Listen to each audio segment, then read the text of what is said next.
Quand est-ce que le masque de ta sœur parfaite est enfin tombé? Je crois que tout a commencé ce matin d'octobre, quand le brouillard s'attardait encore sur les toits de Lyon et que le silence de notre appartement semblait trop lourd pour un samedi. Ma sœur Élodie, la fille modèle, l'étoile de la famille, s'était levée avant tout le monde, comme toujours. Son parfum flottait encore dans le couloir, ce mélange de lavande et d'assurance tranquille. Depuis l'enfance, tout le monde l'admirait. Les professeurs, les voisins, même nos parents, qui prononçaient son prénom avec une tendresse particulière, comme s'il brillait plus que le mien. Moi, je restais dans son ombre, à ramasser les miettes de sa perfection. Elle avait des diplômes, un fiancé charmant, un travail prestigieux dans une société parisienne.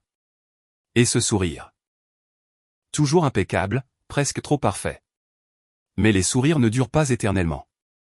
Ce matin-là, en rangeant la table du petit déjeuner, j'ai remarqué son téléphone oublié sur la chaise. L'écran s'est allumé, un message s'est affiché.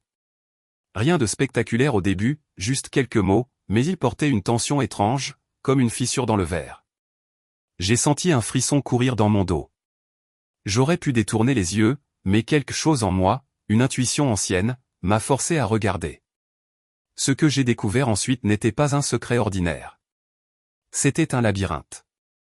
Derrière l'image de la sœur exemplaire se cachait une autre vie, des mensonges soigneusement tissés, des promesses non tenues, des manipulations discrètes. Elle n'était pas la femme parfaite que tout le monde croyait. Elle n'avait pas seulement menti à ses proches, mais à elle-même aussi.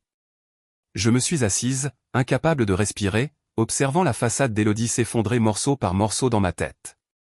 Le silence de l'appartement me paraissait désormais plein de murmures, comme si les murs eux-mêmes savaient depuis toujours. Quand elle est rentrée, son regard était fatigué, plus lourd qu'à l'accoutumée. J'ai compris qu'elle savait que j'avais vu. Aucun mot n'a été prononcé. Mais dans ce court instant, tout a changé. Elle, la sœur parfaite, me paraissait enfin humaine. Fragile, presque perdue. Le soir, je suis sorti marcher sur les quais du Rhône. Les reflets des lampadaires dans l'eau tremblaient comme nos vies, pleines d'illusions mouvantes. J'ai compris que nous portions tous des masques, certains plus polis que d'autres. Ce jour-là, le sien est tombé. Et étrangement, ce n'était pas une chute honteuse.